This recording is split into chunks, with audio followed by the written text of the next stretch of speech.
Yo, what's up, guys? Namen the Mandem back again. That's our intro staple. But anyways, we're back with another video. We got our top 10 extra cards. So we did our top 10 battle cards. So before this, so yeah, go check out that video first if you want. But we're gonna get into our top 10 extra cards in the game right now. So remember, this is not top 10 based on like how good it is in the game, like in terms of using it and playing it. But this is our top 10 in terms of like just what we like, because you know we're the Mandem, you know, and the Mandem like what the Mandem like. So check it out. This is it. Let's go.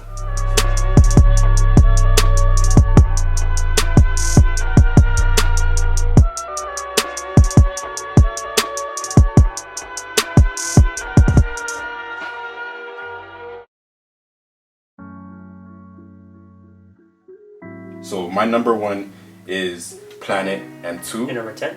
I mean my number 10, my bad. We're going from 10 being the lowest on the list to 1 being the highest. So my number 10 is Planet M2. It's just a cool card. Dr. Mew Saga in Super Dragon Ball GT? Yeah. Dragon Ball GT. Yeah, the yeah. one forgotten about. Yeah, facts. Dragon Ball GT was kind of sick. I actually enjoyed it. I'm one of those few people that enjoyed that anime, although like it had its ups and downs, but Dr. Mew was kind of cool. And yeah, this card is just really good. It's nice to use. You can slap it in any deck that uses red cards. So yeah, my number 10 is Planet M2 right here. Exactly. For my number 10, staple in set 1 decks, I think Danny was the one saying do not forget about this card. Very, very viable. I don't think people use it anymore. But this was definitely one of my favorite extra cards in set 1. And it's no other than Result of Training. Come on, being able to awaken if you're not a 4 life, because back then super hard to get done with cards that you didn't have to take your own life and have to wait for your opponent to awaken you. This card was a staple, and just Goku on like a punching bag, or I don't even know what it is, something like that, but Goku's Result of Training, okay? So yeah, my number 9, it's Power Burst. So in the last video, one of my top cards was Announcer, play by play, the one where you negate and then you get to play that card. It's a 1-drop. This card actually negates the attack, and you're able to grab a black battle card with an energy cost of 1 from your drop area and add it back to your hand. So like in my Announcer deck, bro, I'm negating everything. Like if I have Senzu Beans, if I have the open energy, I'm negating everything. And this card allows you to negate by taking a life if you have 5 or more cards in your drop area. So this card is super versatile in any black deck, but especially Announcer, which is one of my favorite decks. And yeah, so that's my number 9 right there, Power Burst. Now my number 9, set 6, really good card. I found like, yo, this card is actually mod. It's mod. So it's is that all you've got? So you can counter if your leader's red, take a red card from your life, and then, from your hand, put into your drop, and if you do so, you can choose up to 2 of your opponent's battle cards, make them lose 15,000 power, and you're popping basically 3 costs or 2 costs to make them go to the drop, because as you know, right, they get to 0 power, they go to the drop. I think it's a really good card. I'm not sure how much people use it, but for myself, being able to put it in my pan deck is really fun. It's helped a lot in recent weeks. Yeah, so my number 8 is none other than Dimension Magic. It's another negate. When this card came out, I knew like from the moment I saw it and read its ability, like it's a really good card staple. In all blue decks, they use blue energy. Yeah, you get to negate the attack, then untap 2 blue energy. Like that's stupid. Like it's like Senzu Bean, but like better. It's like a Senzu Bean with Whis. With Whis, exactly. Whis was like the pre whatever to this. So yeah, this card is really good in blue decks. And it has Janemba doing Shadow Clone Jutsu or whatever on the front, you know what I'm saying? So, yeah.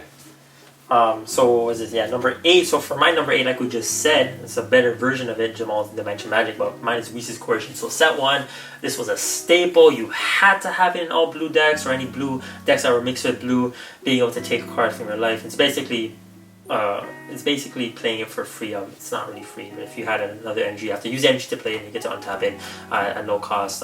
Staple towards the end of the game matches in set 1, even beyond that as well, before Dimension Magic came out. I don't think any deck would play this over Dimension Magic, right? It makes no sense. Not if they're using a blue dealer, and not. Yeah, right. It makes no sense. But super fun card to use nonetheless. Again, it's not necessarily what the best card is right now, but definitely it's one of my favorite cards. And again, Whis. So who doesn't love Whis? Arguably might be one of the strongest characters in Universe 7, right? Power unknown, but we haven't had it hinted that he's obviously stronger than Beerus. And if he is stronger than Beerus, training Goku, Vegeta, and all these different ways where he's not even breaking a sweat, like when Broly's coming on the scene in the movie, not even breaking a sweat, he's just fooling around. Arguably one of the strongest people in Universe 7. Yeah, fact. So yeah, my number 7 is a Kraken Spacetime. This card actually came out in the anniversary box. It has Super Saiyan 3 Bardock on it. It looks so cool, and it works sick in like all the black Saiyan leaders. Yeah, when you use this card, it gains 15,000 power and double strike. Like that's super sick, especially in Mass Saiyan. Like that's double crit, and he's at like 30 when he gets his effect. So yeah, this is a really sick card for black Saiyan leaders, and it has Bardock on the front. Like looks cool. Yeah. So my number 6, I have none other than or number 7, sorry, number right? 7. Sorry, I was messing things up. So my number 7, none other than Dragon Raider. Using this in a Dragon Ball Shenron deck is so much fun. Basically, what I do, I play like 2 or maybe even 3 Dragon Balls in one turn, be able to draw a card from my deck, play this Dragon Raider, get 2 back from my drop, and then play those 2 cards again. So I'm like going through 4 to 5, drawing 4 or 5 cards in my deck. Between Dragon Ball and Dragon Raider, super fun to use. And I have my Blast Cannon Shenron deck, like if you watch the other video with battle cards with my Ultra Instinct Saiyan Son Goku. This is how I managed to get the Ultra Instinct Saiyan Son Goku in my hands, because the Dragon Raider makes the Dragon Ball. Super fun to use. Yeah, so my number 6 is a staple from like set 2. This card is super good. It's Mafuba. Come on. Yeah, this card is so sick. Basically, you counter, you negate the attack, and you place this card on top of the person's battle card. And this card, like, they can have cards that like you're not allowed to, like for instance, the SCR, the Goku SCR that has Victory Strike. Like you can't negate that attack, but you can Mafuba it because Mafuba sits on top of it, so it gets around cards that do not allow opponents to negate their attacks. So this card is super versatile, and it takes cards out of the game. It's really cool, and yeah, it's from set 2. Like it's one of the only older cards that are still transcending all the sets, and I think that's really cool. So yeah, that's my number 6. You know what I just took in? That goes against my Yamcha 100%. That is my favorite battle card. Exactly, facts. Yamcha's trash once again. No, I know he's not. So I'm gonna find a way around that one day. Maybe there's no way, but I'll find it. For my number 6. So I actually didn't know this card was banned. I knew it like during the summer, but I don't know how long it was banned for until this guy told me. Cause I wasn't keeping up with ban lists because of work. Just didn't have time to like be in the game. I was like super sad when I found out, because this makes my Ultra Instinct Sign Dragon Raider Dragon Ball deck, which is Battering Laser. Come on, being able to attack with triple attacks, triple strike, Ultra Instinct Sign Son Goku, being able to stop your opponent's counters. You're making that attack go through. Fam, like, what do you want from me, dog? But now it's banned. But I don't really care because it's still one of my favorite cards, right? My number 6. Alright. So my number 5 is Kaabas Awakening. This is also a set 1 card, and it is transcending the sets right now. People are running this in a lot of decks, like the Frieza prison decks. Those are some of the top decks right now, and yeah, it's just a super sick card. Like it's always been good, but people haven't really took it in until now. You know, 0 energy. You choose one of your battle cards or your red cards in general, and it gains 6,000 power. So like you can beat attacks with like 1k of a difference. Wow. Like it's so good, and it's 0 cost. So you running that, you get no drawbacks. That's so, yeah, sick. It's sick.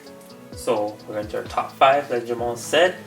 In my top 5 is Dimension Magic, the better form of Oasis Corrigan for blue leaders, and you can play this for free with your life without having to pay the energy if you have Sparking 5, right? So 5 cards in your drop at least.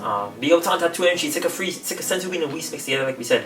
And if you're using your life to do it and you need to awaken, or you want to get to be able to awaken, this card will help you do that, and you're basically doing that with no energy, and you get to untap 2 energy. So you can untap 2 energy for free without the cost of an energy, just by taking your life.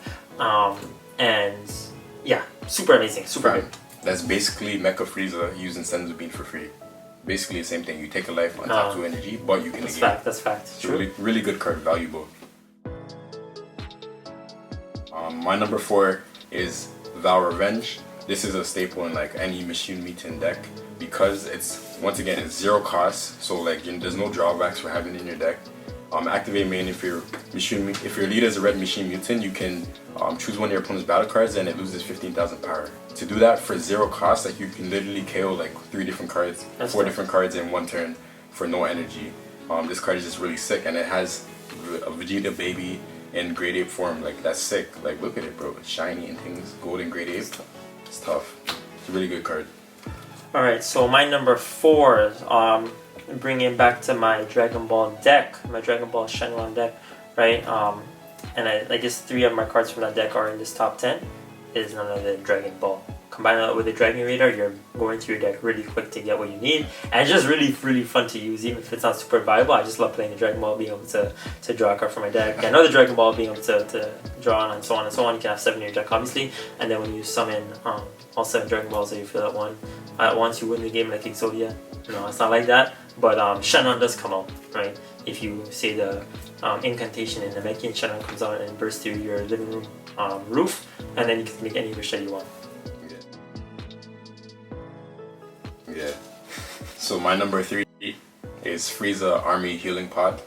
This is a spicy card I like to add into some of my decks, like for example, Lord Slug, and just any decks that play green battle cards from the drop area, like Broly Pod and stuff like that. It's just super sick. When you play green battle card from your drop area, you get to draw 1 card. This always stays on the field, and then if you need to, last resort, you can tap 4 energy and play a green battle card with the energy cost of 4 from the drop area. It's a super sick and versatile field card that you can throw in like any green deck.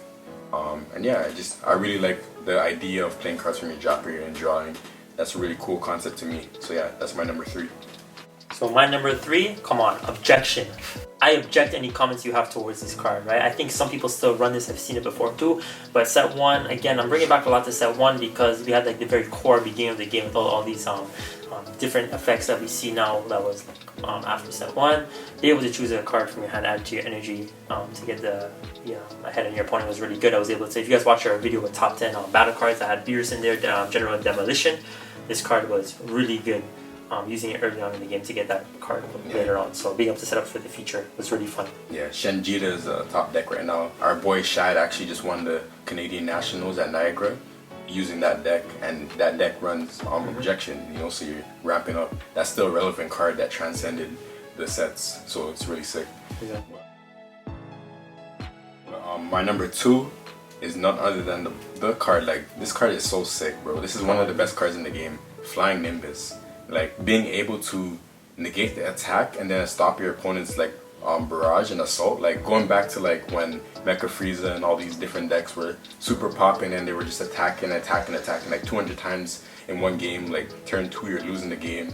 This card right here actually puts that to a halt. Like, you're telling them to nice that and stop and allow me to live for one more turn, you know? So yeah, this card is just so good. It's even good right now, like, to stop anything to stop your opponents from going in and winning the game. So yeah, this is my number 2 extra card, Flying Nimbus.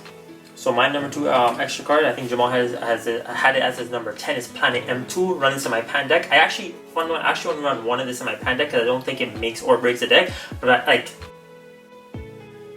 I don't know a time where I haven't got it firsthand. Like, it just has worked out so much that I've been able to get it when I need it. Maybe sometimes I haven't gotten it, but I definitely draw into it really quickly, which I don't know how that ends up happening. But I run 1 in the deck, but you can run definitely 2. And just being able to get rid of your opponent's cards that are like blockers or whatever, 5k and under, has been really helpful to have this card, especially early on in the game. If you play it first, my pan deck is typically cost 2 or higher, with some cost 1s for like taking a life and doing critical, like the Trunks. But yeah, super fun to use, and I think it's necessary in most pan decks. But yeah, so my number 1, it goes back to, I'm pretty sure this is from the Zamasu arc in Dragon Ball Super, which was a really sick arc. Like, I really enjoyed that arc. But it goes back to that, and it's when Trunks comes and he's like, yo guys, I need your help, and they go back to Trunks' timeline, and that is to save a hopeful future. I really like this card. It's not like the best extra card in the game, it's nowhere near that, but it goes back to my Frieza Army Healing Pod card that I showed earlier.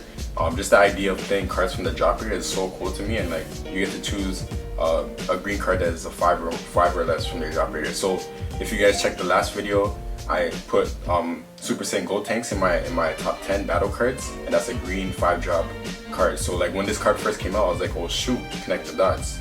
This can play that from the dropper here. So you know I was actually running that in there, and then I was playing that card for 4 energy and untapping 2 energy. So like, yeah, that was some nice spice that I really enjoyed. And now mixing Healing Army Pod, it works out really nice. I'm drawing 2 cards and untapping 2 energy, playing that 5-drop for 3 energy essentially. So yeah, it's a really cool card. And yeah, I really enjoy it. And it's 6.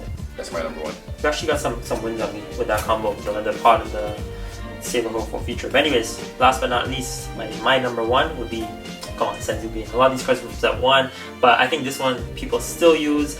Senzuke is super fun. You guys already know what it does. I won't explain it, but come on, even from the anime, being able to get back your strength in the true Nova being, right? Really bitter being, but be able to fight again, does that and save their lives countless times in the anime, and it saved my life countless times in the card game. So that's why it's my number 1. Thanks, 100%. So yeah, that's basically it for our top 10 extra cards, guys. If you guys enjoyed this video, let us know in the comments. Don't forget to give a thumbs up. Don't forget to subscribe, and yeah, just anything you guys want to say to us in the comments, let us know. And yeah, that's basically it. Nah, man, them out. Peace.